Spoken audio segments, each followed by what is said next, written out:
Good morning students, આપણે chapter number 15 ભણી રહ્યા છે અન્ન સ્ત્રોતોમાં સુધારણા. અને એમાં આપણે આગલા વિડીયોમાં જોયું હતું કે શા માટે આપણને ખોરાક જરૂરી છે અને આ ખોરાક મેળવવા માટે આપણી જે જમીન છે એ ઓછી પડે છે અને જમીન ઓછી પડે છે, વસ્તી વધારો થયો છે અને એટલા માટે ખોરાકની માંગ વધી છે. અને ખોરાકની માંગ વધી છે એટલા માટે આપણને અન્ન સ્ત્રોતોમાં સુધારણા કરવાની જરૂર પડે છે. આ જે ખોરાક છે એમાંથી આપણે કાલે જોયું હતું કે એમાંથી આપણને કાર્બોદિત મળે છે, પ્રોટીન મળે છે, ચરબી મળે છે, પોષક તત્વો ઘણા બધા આપણને એમાંથી મળે છે, વિટામિન્સ છે, ખનિજ ક્ષાર છે, આ બધું આપણને મળે છે. હવે કયા ખોરાકમાંથી આપણને કયા પોષક ઘટકો મળે છે એની ચર્ચા આપણે અહીંયા આગળ કરીશું અને કેવા વાતાવરણમાં કેવા કેવા પાક આપણે લઈ શકીએ છીએ એની પણ આજે આપણે ચર્ચા કરીશું. તો અહીંયા આગળ આપણે જોઈએ કે ખોરાકના મુખ્ય પોષક ઘટકો કયા કયા છે અને એ આપણને કયા અન્ન સ્ત્રોતમાંથી મળે છે. તો જોઈએ પહેલું પોષક ઘટકોમાં અહીંયા મેં લખ્યું છે પહેલા કાર્બોદિત. કાર્બોદિત એટલે આપણે એને સ્ટાર્ચ પણ કહી શકીએ છીએ, બરાબર? તો આ જે કાર્બોદિત છે એ આપણને મોસ્ટલી ઊર્જા મેળવવા માટે વપરાય છે. આપણી જે ઊર્જા છે, આપણને જે ઊર્જા મળે છે એ મોટા ભાગે કાર્બોદિત જેમાંથી મળે એવા ખોરાકમાંથી મળતી હોય છે. તો આ કાર્બોદિત આપણને શેમાંથી મળે છે, કયા ખોરાકમાંથી? તો ઘઉં, ચોખા, મકાઈ, જુવાર અને બાજરી જેવા જે આપણે એને કહીએ અનાજ, ધાન્ય એવું કહીએ તો જેટલા પણ અનાજ છે એ અનાજમાંથી આપણને કાર્બોદિત એટલે કે સ્ટાર્ચ પ્રાપ્ત થાય છે અને એમાંથી આપણને સૌથી વધારે ઊર્જા મળતી હોય છે. બીજું આપણે જોઈએ આપણા શરીર માટે જરૂરી છે પ્રોટીન. આ પ્રોટીન આપણને શેમાંથી મળે? તો તમે એને કઠોળ કહી શકો. કઠોળ વર્ગની જે પણ વનસ્પતિઓ હોય જેની સિંગો થતી હોય, અંદરથી દાણા નીકળતા હોય, એવી જે કઠોળ વર્ગની વનસ્પતિ હોય જેમ કે ચણા, વટાણા, અડદ, મગ, તુવેર, મસૂરની દાળ, એવા અનેક તમે પણ ઉદાહરણ આપી શકો છો બીજા. તો એવા કઠોળ વર્ગની વનસ્પતિમાંથી આપણને મોટે ભાગે પ્રોટીન મળતું હોય છે. આગળ જોઈએ લિપિડ્સ એટલે કે તેલ, ચરબી શેમાંથી મળે છે? તો સોયાબીન, મગફળી, તલ, એરંડા એટલે કે એને આપણે દિવેલ કહીએ, દિવેલા કહીએ, રાઈ, અળસીના બીજ, સરસો અને સૂર્યમુખી જેવા તેલીબિયા જેમાંથી આપણે તેલ કાઢીએ છીએ એવા બીજ જેમાંથી આપણને મળે એ વનસ્પતિઓ, તો એમાંથી આપણને ચરબી એટલે કે લિપિડ્સ પ્રાપ્ત થાય છે. આપણે જે કંઈ પણ ઘરમાં ઓઇલ વાપરીએ છીએ, તેલ, એના જે કંઈ પણ તેલીબિયા છે એ આમાંથી આપણને મળતા હોય છે અને એમાંથી આપણને લિપિડ્સ મળતું હોય છે. વિટામિન્સ અને ખનિજ તત્વો શેમાંથી મળે છે એની વાત કરીએ તો આ બધામાંથી આ બધું વધારે મળે છે, પણ જેમાંથી સૌથી વધારે વિટામિન્સ અને ખનિજ તત્વો મળે છે એ છે શાકભાજી, મસાલા અને ફળ. મસાલા આપણે જે કંઈ પણ શાકભાજી બનાવવા માટે વાપરીએ છીએ બધા જ મસાલામાંથી આપણને વિટામિન્સ અને ખનિજ તત્વો મળતા હોય છે.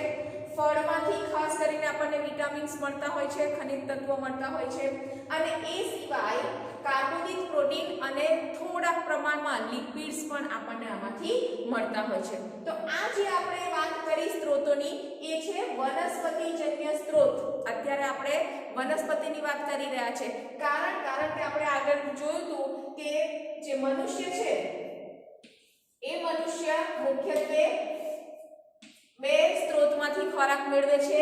એક હતો વનસ્પતિજન્ય સ્ત્રોત અને બીજો હતો પ્રાણીજન્ય સ્ત્રોત. તો આપણે અત્યારે શેની વાત કરી રહ્યા છે? વનસ્પતિજન્ય સ્ત્રોતની વાત કરી રહ્યા છે, વનસ્પતિ વિશે ચર્ચા કરી રહ્યા છે. પાછળથી આપણે પ્રાણીઓ વિશે પણ ચર્ચા કરીશું. તો વનસ્પતિજન્ય આ જે કંઈ પણ સ્ત્રોત છે એમાંથી આપણને આ મુખ્ય પોષક ઘટકો મળે છે. આ સિવાય પશુઓ પણ ઘાસચારો એવું ખાતા હોય છે, એમને પણ આ બધું એમાંથી મળે છે. તો એમના માટેના જે ઘાસ છે એ કંઈક અલગ પ્રકારના હોય છે. કેટલાક ઘાસ એમાં આવે છે બરસીમ, જેનું વૈજ્ઞાનિક નામ આપણે કહી શકીએ ટ્રાઇફોલિયમ એલેક્ઝાન્ડેરિયમ. આ એનું વૈજ્ઞાનિક નામ છે. તમે લોકો વૈજ્ઞાનિક નામ વિશે જાણતા જશો કે આખી દુનિયામાં જે નામથી આ વનસ્પતિ ઓળખાય, વૈજ્ઞાનિકો જે નામ પ્રિફર કરે છે એ બે લીટીમાં લખવામાં આવે છે. એની અંદર પ્રજાતિ, આ પ્રજાતિ અને આ જાતિ, એ રીતે એક આખું વૈજ્ઞાનિક નામ બને છે જે બધાને ખબર પડે, બધા વૈજ્ઞાનિકોને ખબર પડે એ રીતે એનું વૈજ્ઞાનિક નામ હોય છે. અને આગળ જોઈએ આપણે એનું ઉદાહરણ જવ એટલે કે ઓટ અને સુદાન ઘાસ જે પશુઓના ચારા માટે વપરાય છે. હવે આ બધી જ વનસ્પતિઓ છે જેમાંથી આપણને આટલું બધું મળે છે એ વનસ્પતિઓ જે છે એને ઉગવા માટે કેટલીક પરિસ્થિતિઓ જરૂરી છે અને એ પરિસ્થિતિઓ માટે એમને હવા જોઈએ, પાણી જોઈએ. તમને ખબર છે કે વનસ્પતિ ઉગાડવી હોય, આપણે ઘરમાં કોઈ પ્લાન્ટ રોપ્યો છે તો એને આપણે શું કરીશું, તો એને પહેલા જમીન જોઈશું સારી એવી, પછી એની અંદર પાણી આપણે નાખીશું, હવા જોઈશું, એને ઓક્સિજન પણ જોઈએ અને કાર્બન ડાયોક્સાઇડ પણ જોઈએ. તો આ એની મુખ્ય જરૂરિયાતો છે જેના કારણે એ વનસ્પતિ ઉગે છે, બરાબર. પણ એને સારી રીતે ઉગવા માટે આપણે જો ખેતીની વાત કરીએ છીએ તો પછી એ ખેતીનો પાક સારો મેળવવા માટે એને બીજી પણ કેટલીક કન્ડિશનની જરૂર પડે છે. જેમ કે અહીંયા આગળ આપણે જોઈએ કે વનસ્પતિ ઉછેર માટેની આવશ્યકતાઓમાં વિવિધ પાક જે છે એને પહેલું જોઈએ વિવિધ આબોહવા સંબંધિત પરિસ્થિતિઓ. વિવિધ આબોહવાઓમાં જુદા જુદા પાક થતા હોય છે. તમે જોયું હશે કે દરેક જગ્યાએ દરેક વનસ્પતિ નથી ઉગી શકતી. એને જુદું જુદું તાપમાન પણ જોઈએ છે અને એની પ્રકાશ અવધિ પણ જુદી જુદી હોય છે. હવે આ ત્રણ વસ્તુઓ જોઈએ આપણે કે એક આબોહવા સંબંધિત પરિસ્થિતિઓ એની પર અસર કરે છે, તાપમાન પણ એની પર અસર કરે છે અને પ્રકાશ અવધિ, આ શબ્દ તમારા માટે નવો હશે, પ્રકાશ અવધિ, બરાબર, એ પણ એની ઉપર અસર કરે છે. આબોહવાની આપણે વાત કરીએ તો આપણે એક ઉદાહરણ લઈએ કે ભારત દેશ છે. ભારત દેશમાં તમે ઉત્તર તરફ જાઓ, જે બાજુ હિમાલય છે, ત્યાંની આબોહવા એકદમ ઠંડી હશે, વાતાવરણ સૂકું. અને જ્યારે આપણે નીચે જઈએ છીએ સાઉથમાં, બરાબર, દક્ષિણ બાજુ જઈએ છીએ તો ત્યાં આગળ વરસાદ વધારે પડે છે, દરિયો છે, ત્યાં આગળ વાતાવરણ ગરમ હોય છે. ઉત્તરમાં એકદમ ઠંડુ વાતાવરણ જોવા મળે છે અને દક્ષિણમાં એકદમ ગરમ વાતાવરણ જોવા મળે છે. એવી રીતે આપણે પૂર્વ અને પશ્ચિમની વાત કરીએ તો પૂર્વમાં સૌથી વધારે વરસાદ પડે છે તો ત્યાં આગળ જુદી જુદી વનસ્પતિઓ જોવા મળે છે.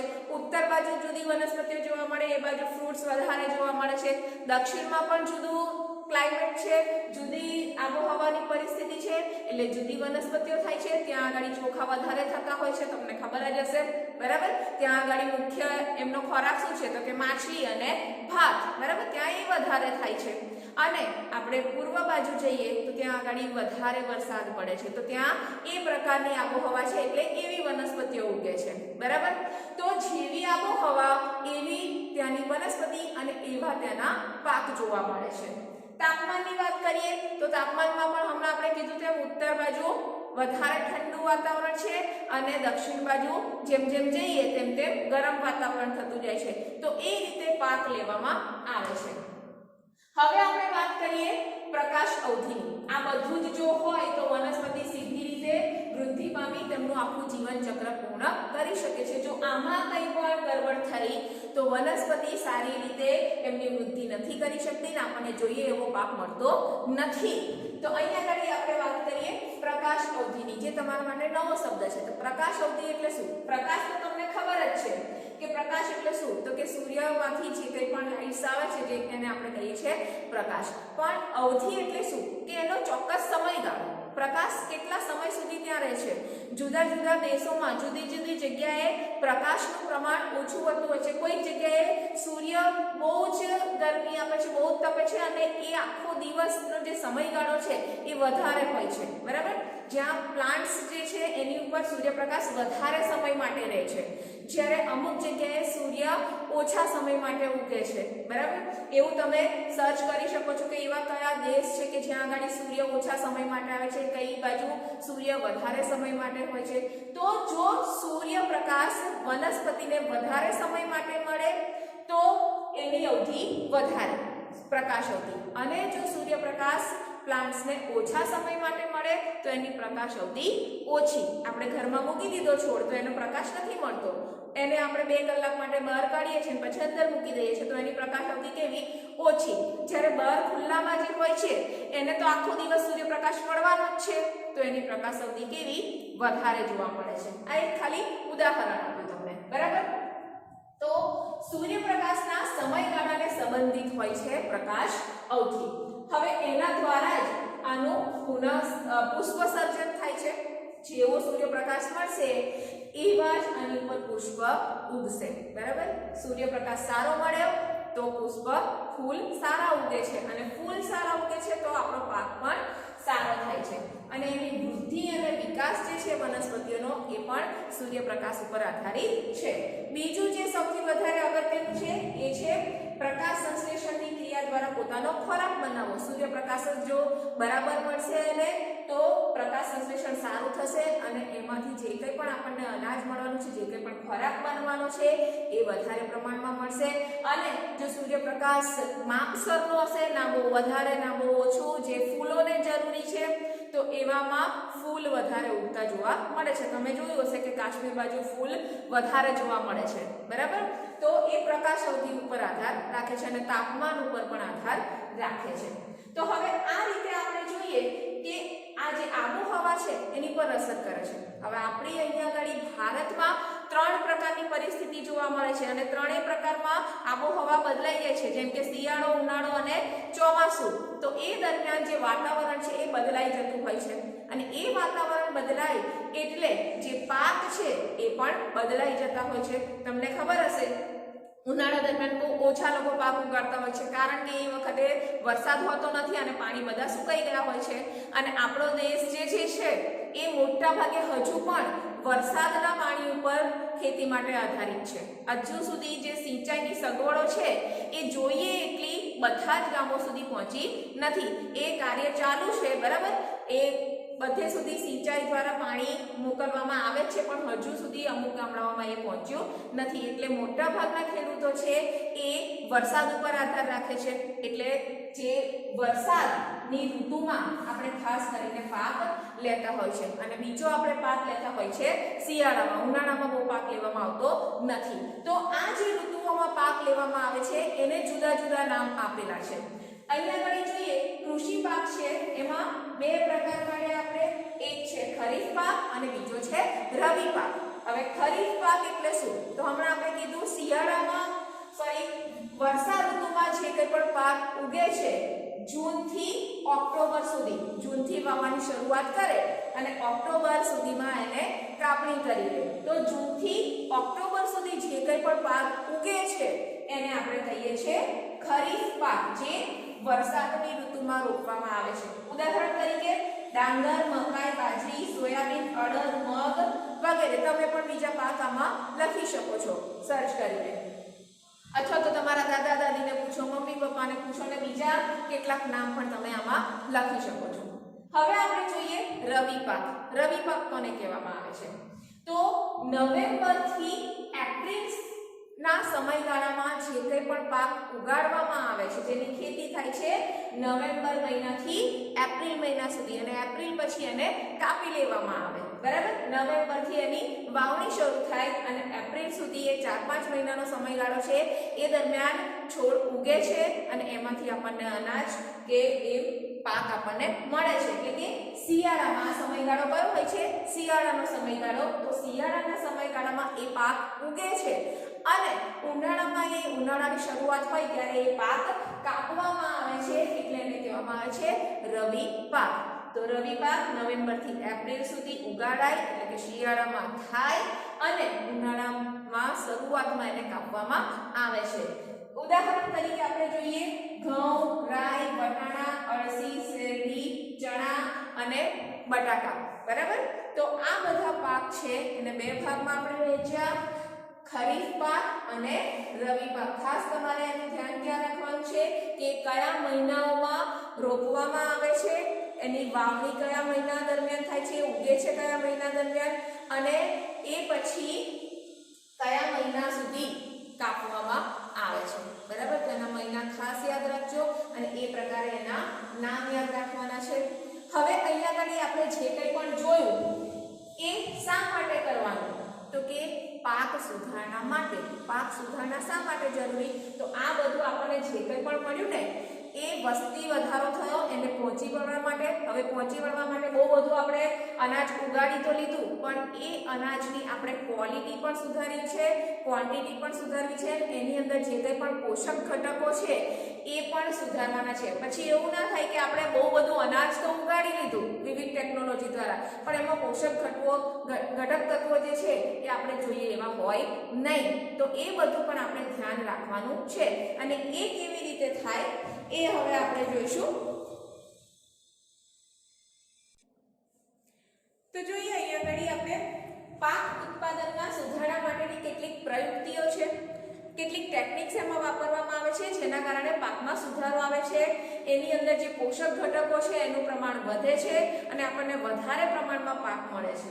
તો જોઈએ ભારતમાં 1960 થી 2004 સુધીમાં ખેતીલાયક જમીન જે આપણી જોડે હતી એમાં 25% નો વધારો થયો છે. એટલે આપણે આગળ જોયું હતું તેમ જંગલો કાપીને ખેતીલાયક જમીન જે હતી એમાં વધારો કર્યો. તો 2004 સુધીમાં કેટલી જમીન વધી? ખાલી 25% જમીનમાં વધારો થયો, અને એની સરખામણીમાં ઉત્પાદન જે હતું આપણું ખોરાકનું, જે અનાજનું ઉત્પાદન હતું એ 4 ગણું વધી ગયું, 4 ગણો વધારો થઈ ગયો. આપણે સમજીએ કે જમીન આટલી જ છે આપણી પાસે અને એમાં 25% નો વધારો થયો. ખાલી 25% જમીન વધી અને અનાજ આપણને કેટલું મળ્યું? 4 ગણું મળી ગયું. એટલે આ જે વૈજ્ઞાનિક ટેકનોલોજી હતી એના કારણે આપણને ઓછી જમીનમાં વધારે પાક મળવાની શરૂઆત થઈ. અને એ જે પ્રયુક્તિઓ છે એ કઈ કઈ છે એની વાત કરીએ તો પહેલું આપણે જોઈએ પાકની જાતોમાં સુધારણા કરી.